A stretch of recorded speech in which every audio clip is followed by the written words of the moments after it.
another episode of Moon Knight. This is the fourth episode, if I'm not mistaken.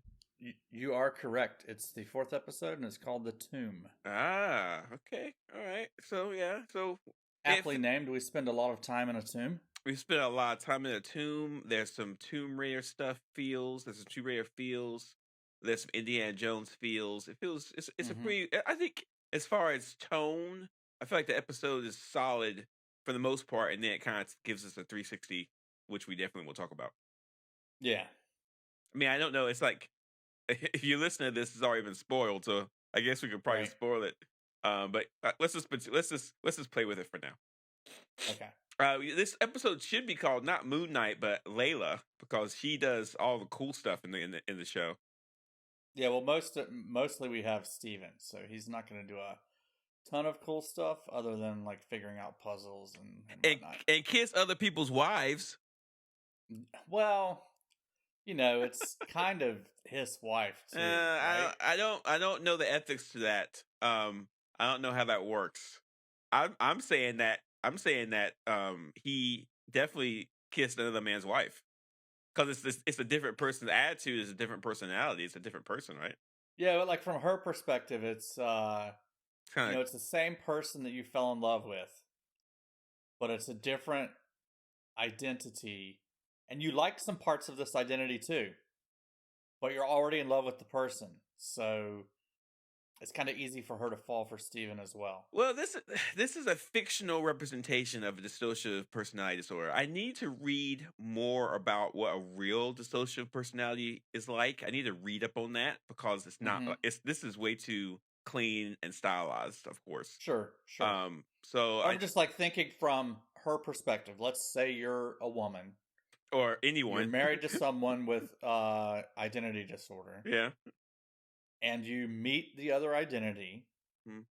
There's things that you like about the other identity. They're not a complete jerk. And you're already in love with that person. So it's pretty easy for you to fall for this other identity as well. Yeah, I guess so. I have no idea. It's and she started it too, by the way. Like she went in for the kiss first. And that bothered me. If we let's remove for the dissociative stuff first. It was a lot of kind of romance in here at the beginning that I just wasn't feeling. Like I don't. When was the last time we saw some kissy face stuff in one of these series?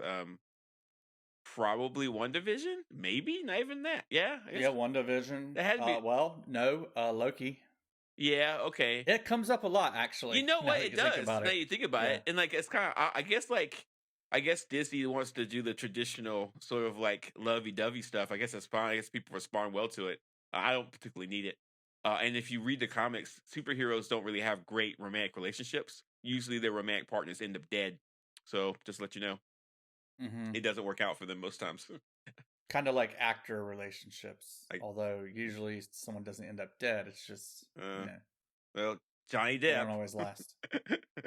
That's Johnny Depp. He's on trial right now in the DC area for something. I don't even know why he's on trial. What did he do? Really? I think he was. I think he beat up his girlfriend. I thought he was on the prosecution side, not the defense. He looks terrible, but anyway. Really? Yeah. Once you get a certain age, you just look bad all the time. All right. So let's work on this. Hey, before we get into this too far, I have a piece of follow-up on the Overvoid. Okay. I'm not wrong, but you can go ahead and follow. It turns out you're wrong. No. Okay, go ahead. It is a thing from the comics after all, and it is basically just the Egyptian Asgard. It's not called the Overvoid. It is apparently called the Overvoid. No, I never heard it. My source says it's called the Overvoid. Okay, in the comics. Does your source start with an I and end with a T? With the middle name, the internet. Yeah, nerd. I've got a link in here. You're welcome to pull up the link. I'm not clicking on that. If I was wrong, I will admit I'm wrong. I will. Wrong. That's fine. I'm wrong. I'm wrong about something that's inconsequential. That's fine. Yeah. So it is. It's a thing from the comics. I haven't been wrong. I have not been wrong very often. So just let everyone know that. And I still hold firm that the Overvoid is a thing that is just something they just figured. Like, I don't think it's a real thing. I mean, it's not a real thing, of course. I mean, they talk about appearances in comics, so I don't know. Okay, whatever. Okay, that's fine. Nice catch, Mike. Yeah, nice catch. Thank you. All right. So the episode starts off with last episode. Khonshu is turned into a little figurine. We see the figurine get put on a little pedestal with a bunch of other little figurines, which implies there's a lot of other Egyptian gods. Yeah, that lots of Egyptian gods are imprisoned in stone. Yeah, including our villain, Amet. She was also a little stone figurine at the end. We'll get to that. And then we get a nice little we get an oddly paced fight scene, like a little action scene where while you're talking about that, Khonshu's figurine. So it's Osiris that is carrying the figurine. We get kind of a trademark shot from Marvel in this. Mm-hmm. They've done this a few times where they start the shot upside down, and then as the shot continues, they kind of roll it and bring it to where the camera's, looking at things the way we are.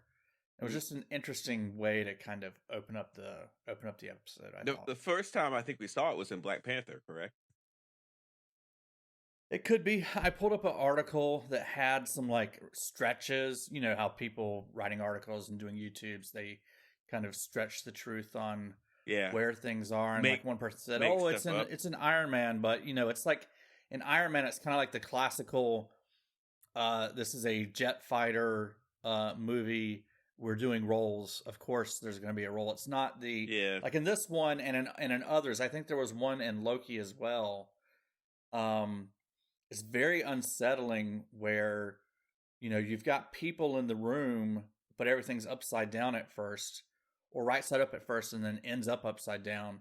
And so from the person's perspective, not like you're flying an airplane, it's just a really unsettling camera move and pretty stylish. It's not, we're not just locking down the cameras and showing things the way they appear to people. We're putting, style into our camera moves, and that's just I think another example of the good cinematography that's in Moon Knight.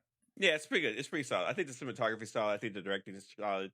I think some of the action sequences could probably be applied out a little bit better, but overall, I think that's I do think that's a weak point of the show is the fight choreography. Mm. But I mean, we talked about this last episode, like one of our episodes. I don't know if they have a true, good, solid identity of the Moon Knight character as far as like violence and fighting yet, but we'll see. Mm-hmm. Some of the action sequences in this one, though, were really good. Yeah, I agree. I like the. We'll get to that in a second. But we get them going to Amet's little cave type pyramid type thing, tomb kind of deal. More great cinematography on their way there. Mm-hmm. They're in the desert, going to Amet's tomb, and they've really like dialed up the contrast. So there's very, very darks, very bright brights, which kind of, that's what you're going to get if you're in the desert. But it was just really striking the way that looked on the screen. Did your TV have HDR? I do not. It looks really good. I'm like seeing this on a regular kind of TV. What are you waiting on? What are you waiting on? Whenever I move, we're gonna do that. Oh. So you moving soon? I wouldn't say soon, but eventually we're gonna move, and then I'll get a nice HDR TV. But yeah. So you have an HDR TV, and you were able to see this? Oh, and it looks really good in HDR. I just actually fine-tuned my picture settings, so it actually looks really good. I mean, I knew what I was missing, but it still looked awesome on a normal, kind of dynamic range TV. Yeah. We get a weird little shot of a goat that's kind of like that looks half dead. I wonder if that's symbolic. Remember in the second episode, I think it was, or was it the first? When Stephen Grant is being walked through a town by Arthur Harrow. Yeah. Stephen Grant goes, "Goat!" and just kind of points off screen, and there's a goat, apparently, as they're walking by. I wonder if it's the same goat. I know, it's probably not. It's probably just a goat. Goat meat's really good. It is good. I like it. Whenever I go to like a Nepalese restaurant that has goat on the menu, I get it. Good stuff. I'm starving right now. So I looked up to see if there's any goat Egyptian gods, and apparently there aren't. There are some Egyptian gods that look like that have the head of a ram. Yeah, the goat head is considered kind of satanic usually. So just let you know. Yeah, apparently that came from Egyptian mythology. The go ahead. One of the ram gods, the Behemoth or something like that. Yeah, man. Imagine if we still believed in all that stuff. Like if we believed in multiple gods. That'd be so confusing. I guess it'd be like little. You get to pick one you like, and they'd be like, "That's my god. That's it." Yeah, it's kind of like sports. Yeah, It'd be a lot like sports, which is that means it's probably going to happen soon. That's funny. So what I liked about this episode is that clearly we learned more and more about Layla and Mark Spector and her father's relationships. We get to understand more about that. It starts to get more fleshed out. Lila, I'm going to keep saying Lila correctly. Lila talks more about her father. And Layla. Is it Layla or Lila? It's Layla. Okay. Anyway, Layla talks more about her father, and I think didn't I tell you we would go learn that this episode? I don't remember. You said this episode was going to be a flashback, so it was kind of close. I think you're kind of wrong, but you were right in that we would learn about what happened to, like how Mark Spector kind of became Moon Knight and what happened to her. We still need to learn a little bit more. But you said that he was going to get I was kind of right in that we would not have Moon Knight for a whole episode. You didn't say that. I said that. I said that. No. That's what I said. I was like, but what the way that I was wrong was I thought maybe we would get at the end of this episode Mark would break out. Okay. Khonshu, and so we get him back at the end of the episode. Okay, so you can produce this, so you can insert the clip from last episode where I said what we said. I think I'd play if you just insert it there, but I don't know. But anyway, the best part about this, and I wish they had more, is apparently there were some mummies inside of the tomb, and one of Harrow's people is like captured by the mummy or whatever he was. And kills him and starts mummifying him. Live mummification. Was he alive? He was the person was alive as they were being mummified. That's pretty terrible because he had all of his stuff ripped out. Yeah. And then of course we get like a little scene where Layla Billy apparently is the character's name. Yeah, Layla's chased by one of them, and that was probably the best scene when she's like crawling against the wall of the tomb. Yeah, those action scenes. Yeah. Then she gets grabbed and sucked into the darkness, and it's like my wife saw that coming. She's as she's saying, "Get ready for the jump scare." Jump scares, yeah. It happens, and she screams. Yeah, jump scares, man. I love jump scares. I think it's like that one was like exceptionally well done. Yeah, you always see it. You always see it coming, but it's always because she gets pulled back so far. Yeah, but then you're locked onto that scene. You see her come out. Yeah. And then she gets pulled back again. And then she gets out of it, which is great. And then she fights him, and so that whole thing was excellent.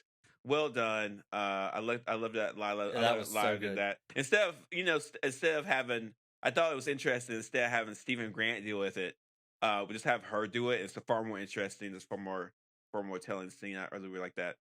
But then we get a conversation with her and Harrow.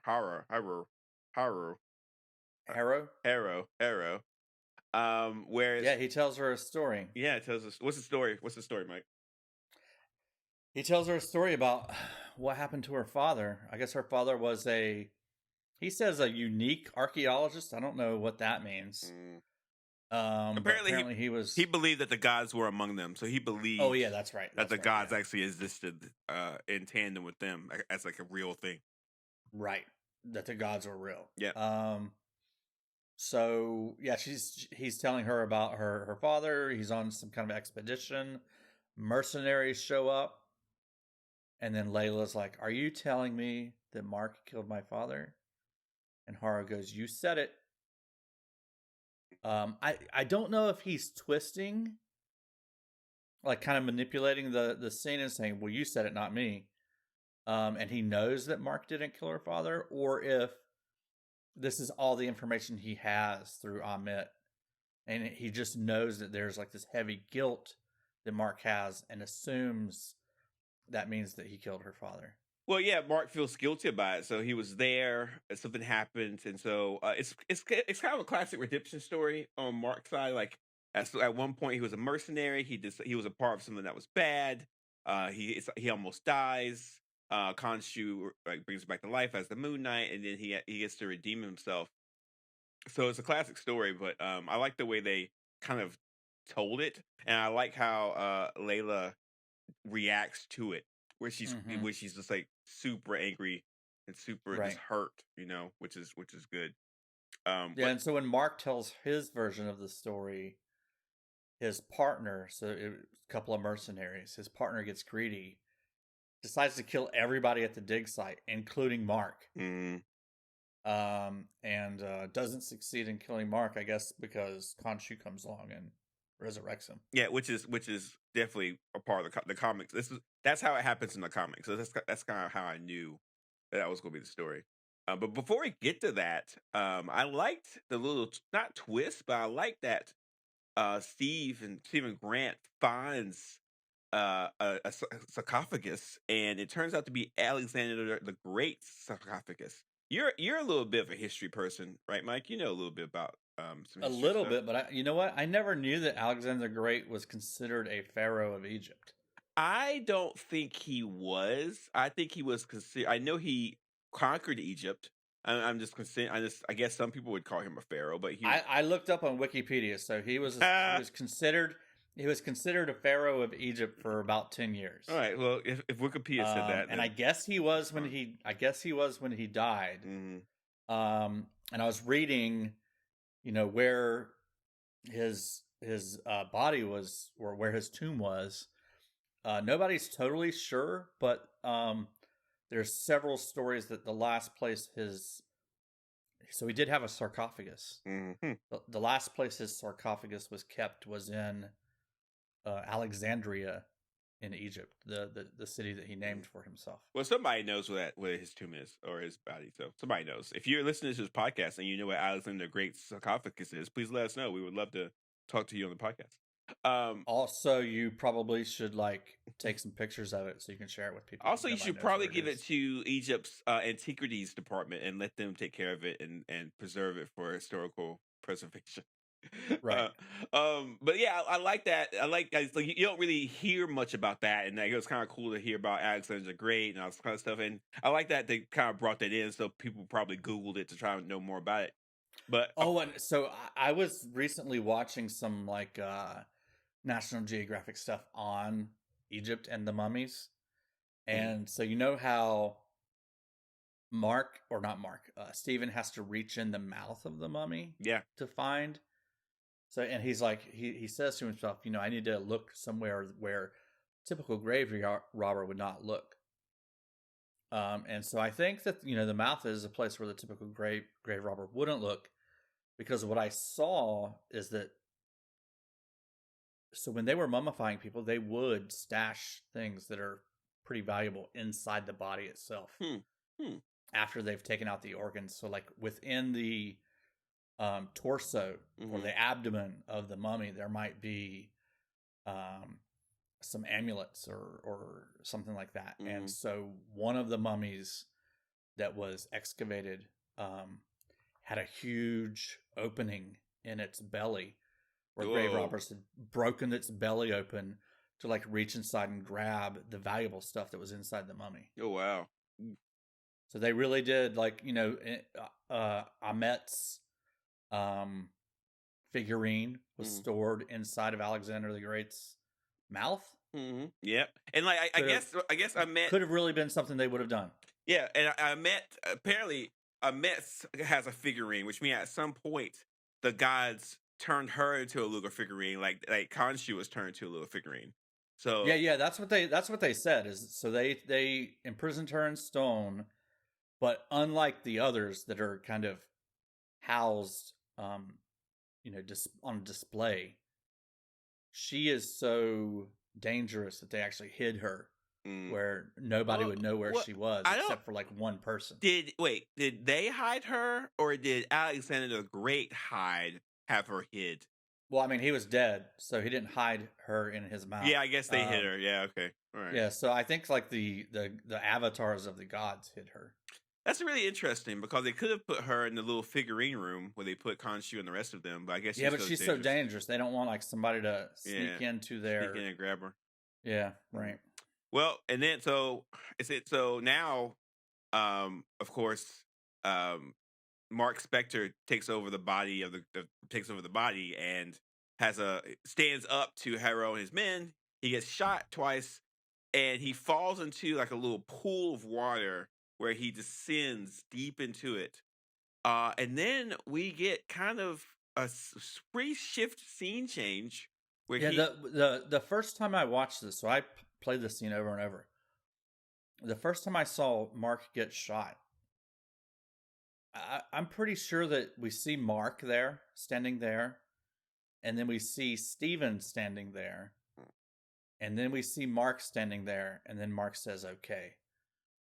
As if Mark's saying okay to Steven rather than saying okay to Arthur Harrow. I don't. And I rewatched it a few times. I'm not sure if I was just like seeing something in the facial expressions, but that's what I think could have happened. And maybe Steven knew something about like that pull inside of the tomb that Mark didn't know. That's why Mark thought it was, okay to do what he did. I have to look at it. I didn't see anything like that. They Stephen Grant. It's like his facial expressions change and like. Well, he was getting shot. Well, this was before he got shot. This was so when he says okay is when he starts, trying to take out people and then gets shot. Yeah, but there's no way that Stephen Grant's going to be doing those kind of ninja moves. There's no way that's going to happen. No, I'm not saying that it was Stephen that did it. I'm saying I think it was Mark, Stephen, and then Mark within like a couple of seconds. All right. Well, I have to look again. And then I think they were like having a discussion with each other, non-verbally. Maybe. And I think maybe who Mark said okay to was to Steven, not Arthur Harrow. Yeah, I don't know if they're that. I don't know if the show writers are that clever. I have to look again. We'll see in the next episode or so. But it's a possibility. Where do they? So where do we go next? So he falls into a pool Mark of water. Falls into this pool that then in the tomb he falls into a pool of water and then he starts floating down. And then we see the aspect ratio of the show changes. Mm-hmm. It's now a square on the screen, and we see some guys in a jungle. But if you look at it, it's very clearly like a set. It's not a high quality set. It's pretty good. Jungle set that's kind of low quality. Oh, that's true. Yeah, it's like a B movie that we're watching, and it turns out the archaeologist in the B movie's name is Stephen Grant. Mm-hmm. Yeah, and he looks kind of funny. And like at first, has a funny British accent. Yeah. At first, I thought it was going to be like the origin story of how Mark Spector got the Stephen Grant identity, and that still might be true. But then we get sent into like I can only say a mental hospital where we have a lot of different people in the room. Very white.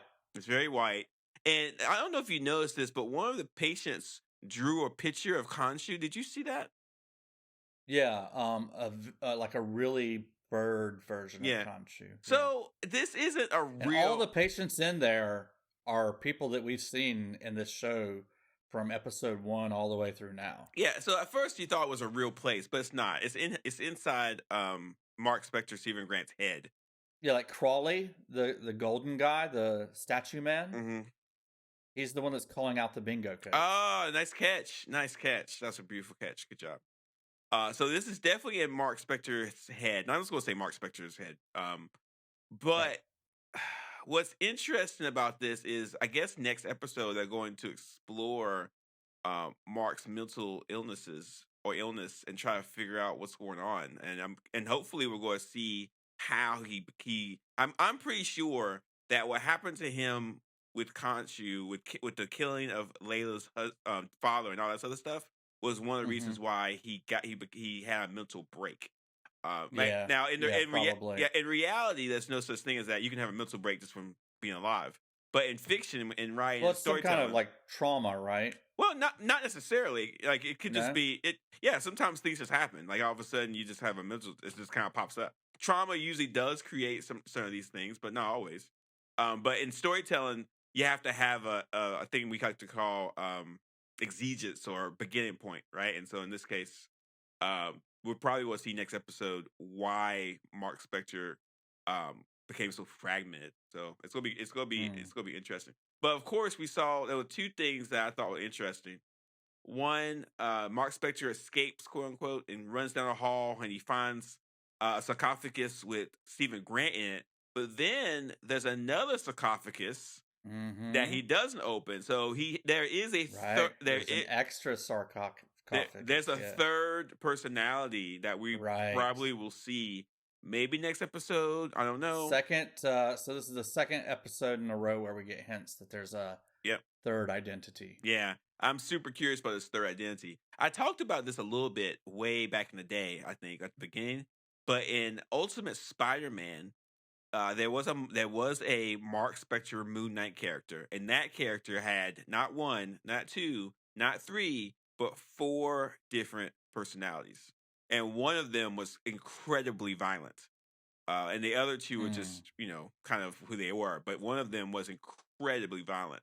And I think we're going to get the incredibly violent version. Yeah, we'll see. Now, in the comics, the character... Let me see real quick. I should pull this up, of course. I'm going to do it right now. I believe in the show we're only going to get 3. Because if you watch the end credits, they've got all these stylized images in the end credits. Mm-hmm.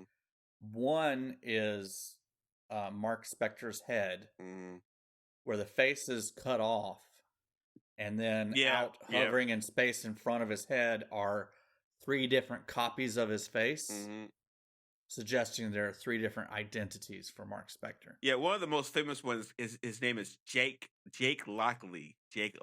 But I don't know if that's going to be who they're going to reveal. Is that I've heard some people talking about it. Is that the cab driver guy? Yeah. But he's not the super violent one. No. The one I'm talking about is from the Ultimate Spider-Man series, which is completely different. See, I think that's the one we're going to get because in the previous episode, this extra identity is even more violent than Mark Spector. Like he goes nuts on those kids in Egypt. Yeah, I'm curious how it's going to work. And I'm curious to see how they're going to explain it and how they're going to talk about it. I mean, this dissociative personality disorder is a fun thing to use in a book or in a movie or in a comic book. But in real life, I don't know enough about it to say that's not accurate. So I'm going to spend. I'm dedicating some time next week to read more about this so I can understand it better and understand how it works. Did you notice when he was in the hospital that when he was trying to get up out of his wheelchair and he fell over? Yeah, he fell over because he had an ankle tether. To his wheelchair, just like the ankle tether that he has in his apartment to his bed. Yeah, that was good. That was smart. And like it's on the same leg. We've seen it before. Right. It kind of loops in. Real smart. You know more about this than I do. What in the world was that last? What was that at the end? So I just watched it. Right after we passed right after we passed the extra sarcophagus that apparently had Mark Spector's third identity inside of it, but they just passed it by. Right after that, they get to the end of the hall. And the doors start to open, and you get it's like maybe 2 frames of a full body shot of this person before they zoom way in on it, and you really just see kind of like chest up of the person. And it's some kind of an Egyptian god that looks like has the head of a hippopotamus. And they say hi. So when I first saw that, I was like, oh, you know what? I bet that is Hathor. So we saw the Native American woman Avatar. Yeah. During that meeting of all the avatars. Yeah. And she was very friendly with Mark Spector. Oh, okay. And apparently her god was friendly with I'm Khonshu. Yeah, So okay. immediately I say, I bet that is Hathor. Yeah, and? But then I started looking up, and so Hathor doesn't have a hippopotamus head, but there's another Egyptian god that does, and that's Taweret. And she is a protective Egyptian goddess of fertility and birth, or rebirth. She's also known as the Lady of Heaven, and that mental hospital kind of was like heaven because everything was super white. Yeah, I can see that. And she's also known as the Mistress of Pure Water. And Mark fell backwards into a pool of water. But then there's like yet another twist, is that some of these Egyptian gods would take the form of other Egyptian gods. And so they would actually become that Egyptian god. Yeah, we have. And yeah, so Hathor, the one that we saw earlier in the Avatar scene with all the gods' avatars, Hathor has apparently assumed the form of Taweret when taking a protective role. So it still could be Hathor and Taweret, or it could just be Taweret. It's weird. That's what it is. And it's the perfect way to end the episode. It's like, I have no idea what's happening. Completely confusing. I wish Moon Knight got weird like this sooner, because it kind of needed it. But it's definitely Taweret. That's how she's credited in IMDb. Okay. So we've got Antonia Salib playing Taweret. Sounds like that's probably an Egyptian actress. Yeah. But still, based on all the reading that I did on Taweret and Hathor, it could be an amalgamation of both of them. So this could be Hathor taking on Taweret's form to help out Mark Spector. Yeah, I don't see this. It could be like something like that, or they could the showrunners could have just tried to simplify things. We'll just have to wait and see. But again, I like that it got weird. I like that the episode got a little bit stranger than it's been, and this is where the episodes should have been going. Like, lean into the weirdness of itself. Like, don't try to be other things. So we'll just have to see. I'm excited about next episode. We only got 2 more left, which is good. Yeah, it's going to be interesting. Like, I'm trying to think of where it goes from here. So we need to get Moon Knight back. Yeah. Do we get Moon Knight back in the next episode, or does this kind of follow the same pattern that Falcon and the Winter Soldier did, where we only get, the character back in the last episode? I think, or at the very end of the second to last episode. I think that we'll get Moon Knight back at the very end of next episode to set us up for the big finale of episode 6. Whatever they're going to do for episode 6, it's going to be pretty big, pretty crazy, and so they're going to need the entire episode to do it. So yeah, so next episode's going to fill in a lot of gaps, and and of course, Ahmet's going to become whole again somehow. And however they make Ahmet whole is how they're going to get Khonshu back. So it's going to be a lot of cool stuff. They have a lot of work to do between for episode 5 and 6. Because Arthur Harrow has Ahmet's figurine now. Yep. So it's going to be good. It's going to be interesting. I really hope Layla was able to get out of there. Yeah, probably. I hope that the rest of the episode is in Mark Spector's head and in the tomb area. I don't want to go anywhere else. I want everything to start and finish in that whole place, and I think it's cool. So that's my hope. We'll just have to wait. Well, we've got to get back to the pyramids, because that is where Khonshu is kept. Yeah, that's true. But it's not a physical pyramid. It's a tesseract of some sort. So they got to get back into that dimensional area that they were in. So I'm not sure. Yeah, I mean, so like apparently portals can open up anywhere to the pyramid. Yeah, but yeah, that's probably Stephen Grant said it was inside the Giza pyramid. Yeah, so. that's where it's going. That's probably where everything's going to wrap up. But so far, so good. I think the season's going to be pretty strong. I feel good about it. I'm curious how it ends, and hopefully they're going to fix some of my concerns, my critiques. I don't know if they can, but I'm curious to see how it all wraps up. But the idea that there's a third personality really makes me think there'll be a season 2 of Moon Knight. Yeah, I mean, it's getting. I mean, we're 4 episodes out of 6 already, and all we have is hints. Yeah, there's a third identity. Yeah, and like we got some good. They've got to do something more with that. Yeah, we got some good clues. Not really clues, but at the end of Loki, they pretty much guarantee there was going to be a season 2. And I'm pretty sure this will probably be another season 2. We'll have to wait.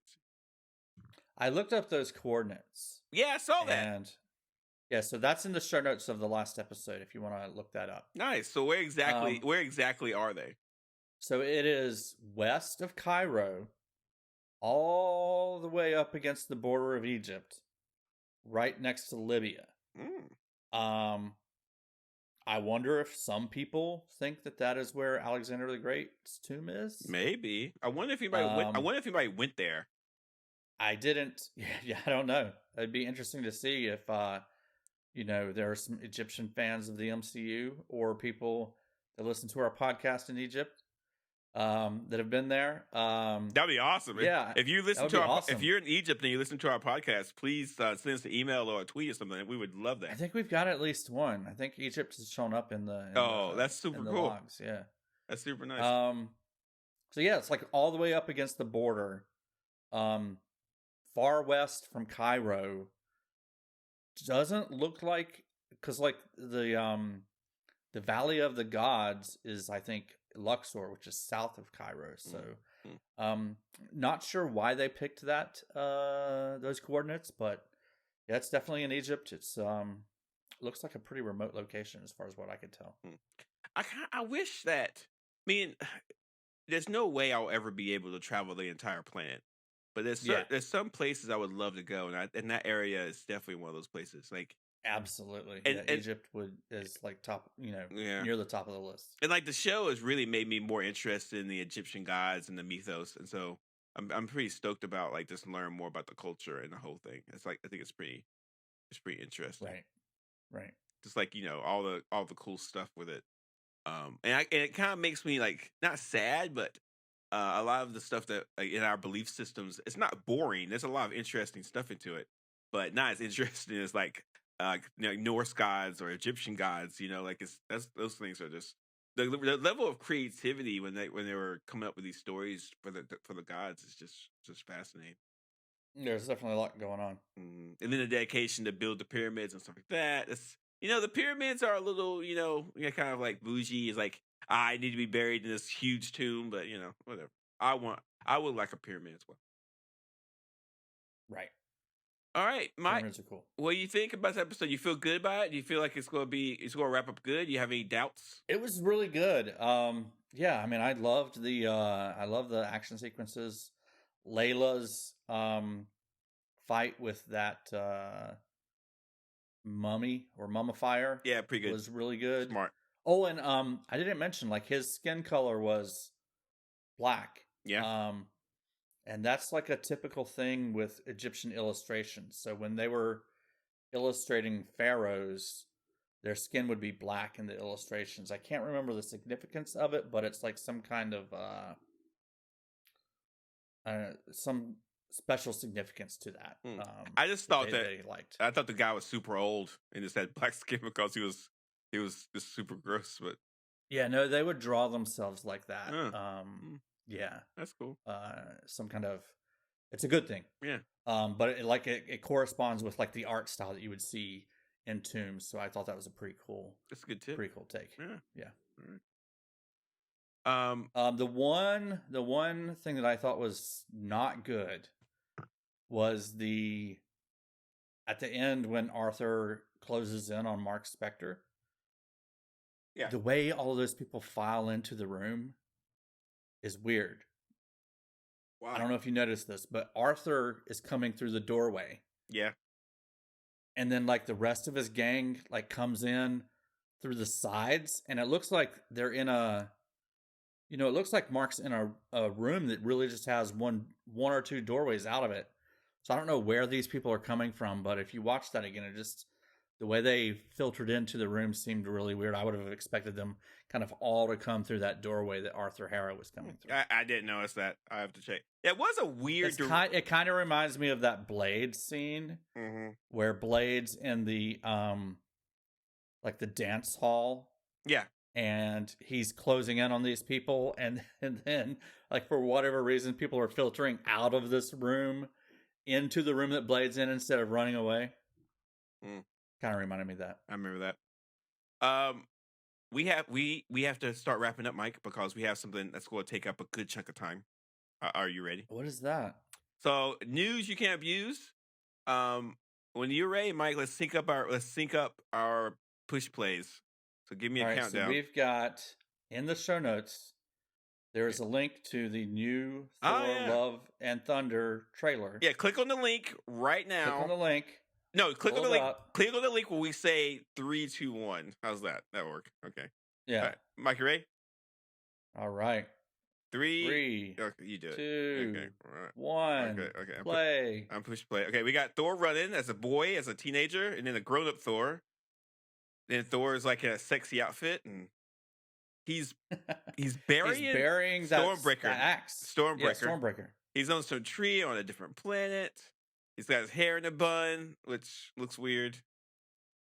We get who is Sweet Child of Mine is playing by Guns N' Roses. Oh yeah, I was wondering who's okay. So Thor's got these huge battle ropes. Yeah, so it was Fat Thor. Workouts. They lost some weight, so he's thin Thor now, and now he's kind of walking. Stormbreaker again. He's walking away from the Guardians. I thought, that's Krog. Korg. So, Mike, this is good. So you saw a scene of Olympus. Who is that on the pirate ship? No idea. That's Olympus, and that's going to be Zeus. Oh yeah. So Russell Crowe, I think I saw, was playing Zeus. Yeah. So we got some cool New stuff Asgard here. On Earth. It's a tourist trap. Yeah. We got the Guardians, which is kind of funny. I love this shot between Thor and Peter Quill. Yeah, I guess so. But then we get the most. Kind of reminds me of an Edgar Wright shot from. Yeah. But this is important right here. Okay. One of his movies. Oh, there she is. Oh, there she is. Who's holding Mjolnir? It's Jane Foster. That was good. It's funny. Jane Foster at the end is the only reason to really watch that trailer. It's like, yeah, it's fine, whatever. And then we get that, I'm like, yeah. That's the. I mean, it had some cool scenes in it. The coolest scenes was Olympus. We get to see Zeus, which is going to be a thing. If Zeus is in this, then Hercules is probably going to be in it, which is a big Marvel character.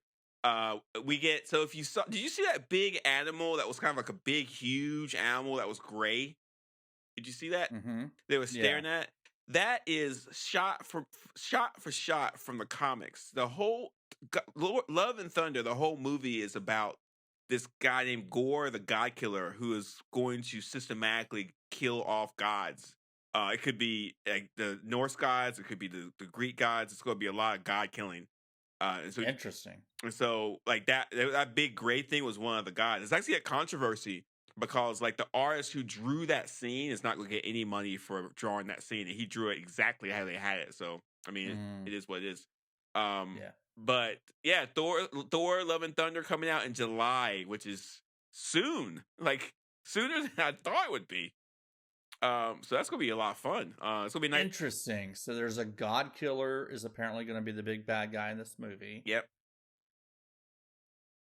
I wonder if any of the gods from Moon Knight are going to show up in that movie. People are talking about that, of course. It can't be a coincidence that they're showing us all these gods. Yeah, they're showing us all these gods, and we have a god killer. So I guarantee you, some of the gods will show up. Like Khonshu or Amit. Yeah, Khonshu probably won't get killed, but But I'm sure somebody might get killed. Who knows? We'll have to just wait and see. But I mean, the obvious thing, and this is I want to be on record here, Mike. I want to be on record here right now. Okay. Jane Foster is not Lady Thor. It's not Jane Thor. It's just Thor. That's her name. Okay, tell us, because I said Lady Thor. Yeah, you did.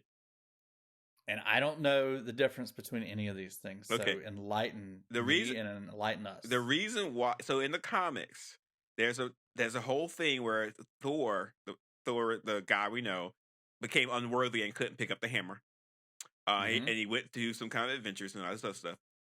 Jane picks it up. We didn't know it was Jane at the time, but we just knew a woman picked it up and got the power of Thor.